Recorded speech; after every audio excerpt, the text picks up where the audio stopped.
Hello everyone, स्वागत है आप सभी स्टूडेंट का माय यूट्यूब चैनल नैतिक बायो एजुकेशन पर। आज हम यहाँ पे डिस्कस करते हैं निषेचन पूर्व संरचनाएं तथा घटनाएं। निषेचन पूर्व का यहाँ पर मतलब है निषेचन से पहले होने वाली घटना।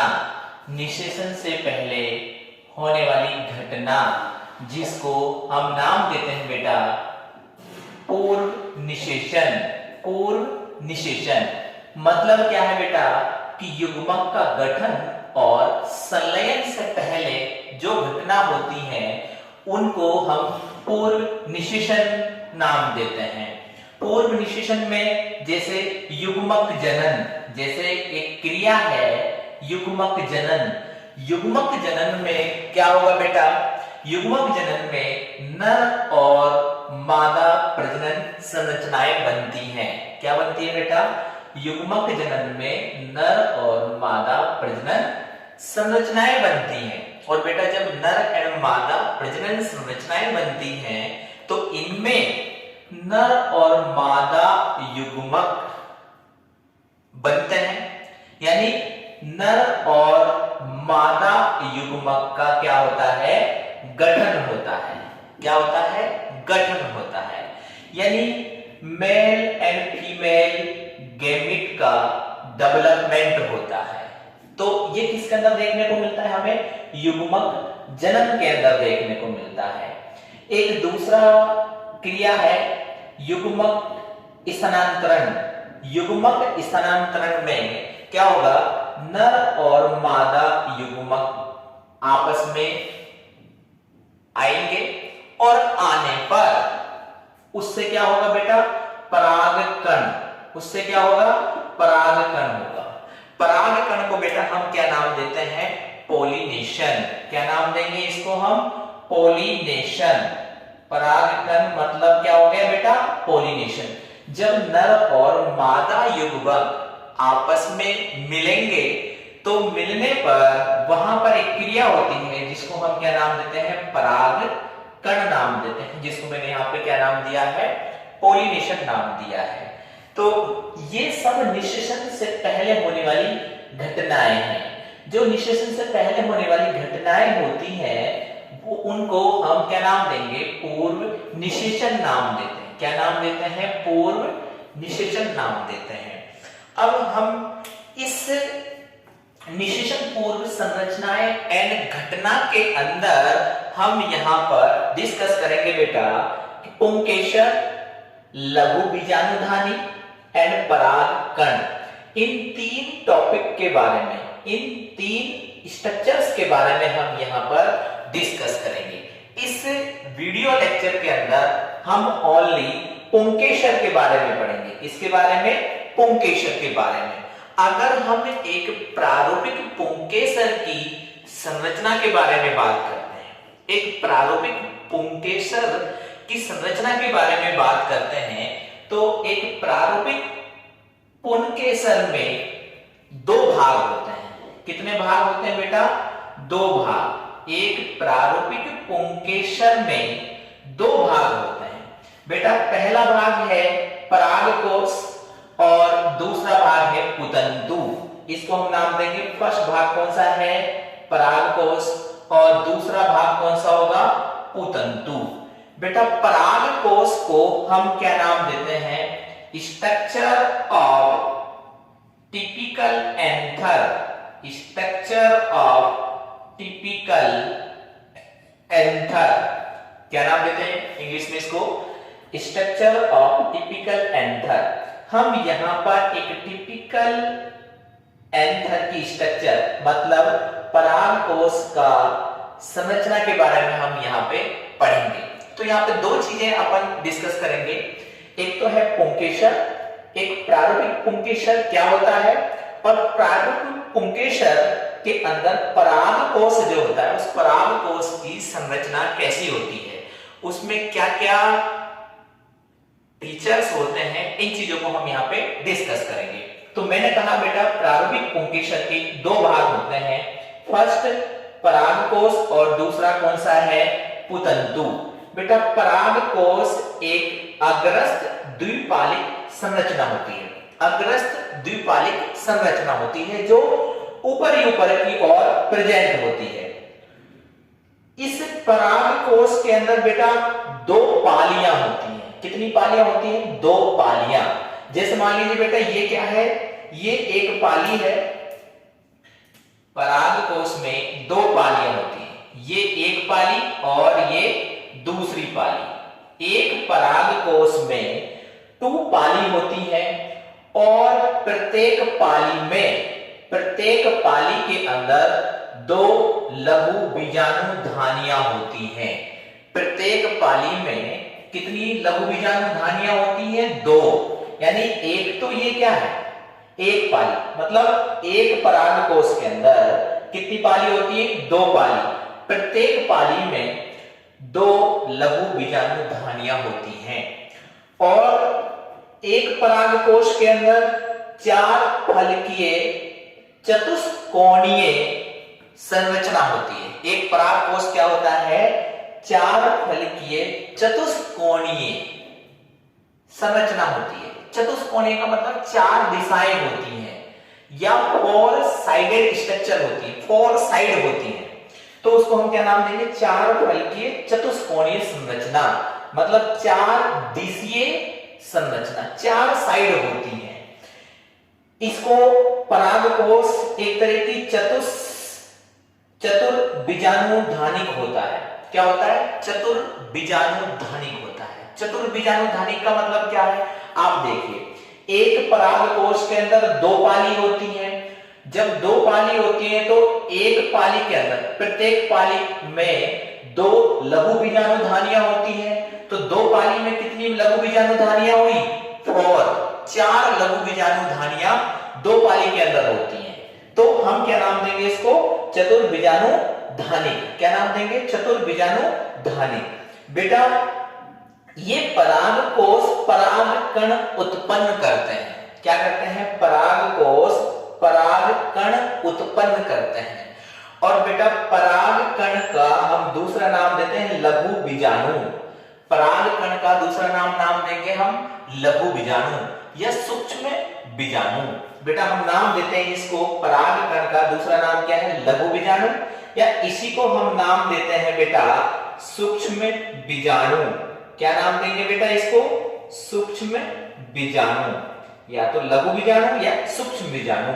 ये लघु बीजाणु या सूक्ष्म बीजाणु में क्या पाए जाते हैं बेटा? नर युग्मक पाए जाते हैं। ये क्या लिखा है बेटा मैंने यहाँ पे? नर युग्मक। इसके अंदर नर युग्मक पाए जाते हैं।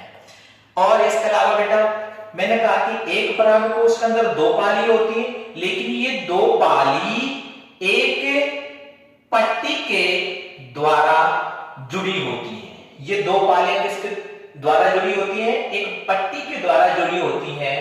उस पट्टी को हम एक सहवनीय बंधे उतक की पट्टी के नाम से जानते हैं। और इस सहवनीय बंधे उतक की पट्टी को हम क्या नाम देते हैं? योजी। क्या नाम देते हैं बेटा इसको? योजी। जो पट्टी इन दो पालियों को जोड़ने का काम कर रही है, जो पट्टी इन दो पालियों को जोड़ने का काम करती है, उस पट्टी को हम क्या नाम देंगे? योजी नाम देते हैं। योजी एक तरह की घेरी खांच होती है। क्या होती है? एक तरह की घेरी खांच होती है, एक तरह की पट्टी होती है। इस योजी को ही हम क्या नाम देते हैं? एक कनेक्टिव टिश्यू नाम देते हैं। इंग्लिश में क्या नाम देंगे? कनेक्टिव टिश्यू, मतलब जो दो पालियों को जोड़ने का काम करता है। चलिए अब हम दूसरा बात करते हैं। दूसरा है बेटा पुतंतु। पुतंतु एक तरह का जो पुष्पासन की ओर प्रेजेंट होता है। पुतंतु पुष्पासन की ओर प्रेजेंट होता है। पुष्प का जो पुष्पासन होता है, पुष्प का जो पुष्पासन होता है, उसकी ओर जो भाग प्रेजेंट होता है, उसको हम नाम देते हैं पुतंतु। पुतंतु बेटा एक लंबा एंड पतला ग्रंथ होता है। लंबा एंड पतला ग्रंथ। ग्रंथ का मतलब क्या है बेटा? स्टाक। ये क्या होता है? एक तरह का स्टाक होता है। पुंकेसर के स्टाक को बेटा, पुंकेसर के स्टाक को, स्टाक मतलब ग्रंथ, उस पुंकेसर का स्टाक मतलब ग्रंथ को हम क्या नाम देते हैं? पुतंतु नाम देते हैं। अब हम एक प्रारूपिक पुंकेसर के फीचर्स क्या है, पुंकेसर होता क्या है बेटा, पुंकेसर पौधों का नर प्रजनन अंग होता है। सबसे पहले फीचर्स क्या है कि पुंकेसर पौधों का नर प्रजनन अंग होता है। ये पुंकेसर पंखुड़ियों के छल्ले के भीतर उपस्थित होते हैं। पंखुड़ियां का मतलब क्या है बेटा, पेटल्स। क्या नाम देंगे हम पंखुड़ियों को, पेटल्स नाम देंगे। पेटल्स मतलब जो दल, पंखुड़ियों का मीनिंग क्या है बेटा, यहाँ पे एक तरह का दल, यानी जो दल होता है उन दल के छल्लों के भीतर पुंकेसर उपस्थित होते हैं। एक पुष्प में बहुत सारे पुंकेसर होते हैं। सबसे पहले हमें यह भी ध्यान रखना है कि भाई एक कोई पुष्प है, एक पुष्प में बहुत सारे पुंकेसर होते हैं। बेटा अगर मैं एक प्रारूपिक पुंकेसर की संरचना के बारे में बात करता हूं तो एक प्रारूपिक पुंकेसर, जैसे मैं यहाँ पे एक इसका संरचना यहाँ पे मैं बनाता हूं, तो ये एक प्रारूपिक पुंकेसर है। प्रारूपिक पुंकेसर, इस प्रारूपिक पुंकेसर में बेटा कितने भाग होंगे, 2 भाग। बेटा जो ऊपर का फूला हुआ भाग है इसको मैं नाम दे रहा हूं यहाँ पे परागकोश। क्या नाम दे रहा हूं इसको मैं, परागकोश नाम दे रहा हूं। ये क्या है बेटा, परागकोश। परागकोश क्या है, एक तरह का फूला हुआ भाग। फूला हुआ भाग, किसका फूला हुआ भाग बेटा, पुंकेसर का। पुंकेसर का फूला हुआ भाग क्या कहलाता है, परागकोश कहलाता है। बेटा इस पुंकेसर का जो पुष्पासन की ओर प्रेजेंट होता है उस भाग को हम नाम देते हैं यहाँ पर पुतंतु। क्या नाम देंगे बेटा, पुतंतु। और पुतंतु क्या होता है, एक तरह का बेटा स्टार होता है। क्या होगा, स्टार। तो ये मैंने जो चित्र बनाया है ये एक प्रारूपिक पुंकेसर का एक संरचना है। प्रारूपिक पुंकेसर की संरचना, प्रारूपिक पुंकेसर की संरचना। बेटा अगर इस प्रारूपिक पुंकेसर में जो परागकोश है, अगर हम परागकोश का टीएस लेते हैं, बेटा क्या लेते हैं इसका, अगर मैं परागकोश का एक टीएस लेता हूं तो टीएस का मतलब क्या हो गया बेटा, टीएस का मतलब हो गया ट्रांसवर्स सेक्शन। ट्रांसवर्स सेक्शन क्या हो गया बेटा, ट्रांसवर्स सेक्शन। अगर मान लीजिए बेटा ये एक परागकोश है, अगर इसमें परागकोश को इस तरह से कट करता हूं, इसको मैं एक हॉरिजॉन्टल कट करता हूं, तो कट करने पर, हॉरिजॉन्टल कट मतलब एक ट्रांसवर्स कट, कट करने पर इस परागकोश के अंदर हमें बहुत सारी स्ट्रक्चर्स दिखती हैं। जैसे मैं यहाँ पे एक डायग्राम ड्रॉ करता हूं।